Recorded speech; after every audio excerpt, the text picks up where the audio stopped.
এখন এবার কোন যে আপনার কাহিনী কি আসলে কি কি করতে চাইতেছেন আপনি? এই কয় কয় মাস পড়াইলেন গ্রাউন্ডে চিন্তা করেন। 3 মাস। বিসমিল্লাহির রহমানির রহিম। আসসালামু আলাইকুম এভরিওয়ান, কি অবস্থা সবার, কেমন আছেন সবাই? আশা করি সবাই অনেক বেশি ভালো আছেন। আমি আলহামদুলিল্লাহ অনেক ভালো আছি। তো আসলে বের হয়েছি আপনার অনেকদিন পর ইস্টার্ন গ্রাউন্ডে যাওয়ার জন্যে। গাড়ির মাথাটাও খুলে ফেলছি কারণ মাথাটা অনেক প্যারা দিতেছিল। আর সবচেয়ে বড় কথা হচ্ছে ক্রাশ করলে আপনার মাথাটা ভেঙে যায় সব সময়, তো যার জন্য খুলে রাখা হয়েছে মাথাটা। যতটুকুই শিখছিলাম, অনেকদিন প্র্যাকটিস করা হয় না মনে হয়, ওইটুকু ভুলে গেছি।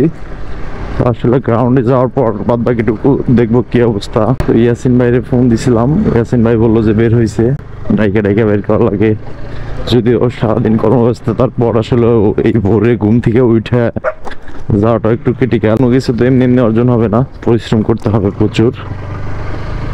পরিশ্রম করলেই আপনার সফলতা পাওয়া যাবে। এখন বাজে হচ্ছে আপনার 6টা 8। তো দেখি ইয়াসিন ভাইয়ের জন্য দাঁড়াইলাম, কতক্ষণ পর আসে।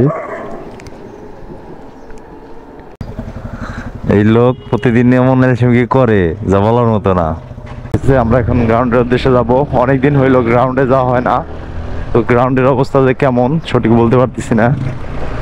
আর রাস্তার ওই পাশ দিয়ে হচ্ছে সকালে মানুষজন হাঁটাহাঁটি করে, মানে জগিং করে। ইয়াসিন ভাই গ্রাউন্ডে আসে না দেখে ওইভাবে যাওয়া হয় না। পরে নতুন আবার এই 2 হুইলারে মোড় দিছে। গ্রাউন্ডে যাওয়ার পর দেখা যাবে আসলে গ্রাউন্ডের কি অবস্থা, স্ট্যান্ড করার মতো অবস্থা আছে নাকি। কারণ এখানে তো এমনি অনেকদিন ধরে যাওয়া হয় না, তার মধ্যে সবসময় বালি টালি পরে থাকে।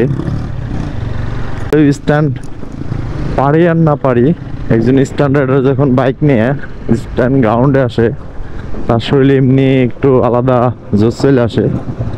এই যে আমরা এখন গ্রাউন্ডের কাছাকাছি চলে এসেছি, বাট বাট বাট গ্রাউন্ডের অবস্থা একদমই বাজে। এই দুলা টুলা দিয়ে কি অবস্থা। এটাই হচ্ছে গ্রাউন্ড।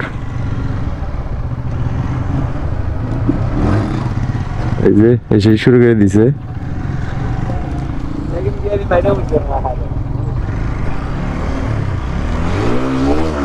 যাও একটু শিখাইছিলেন, ওইটুকু শেষ বুঝছেন।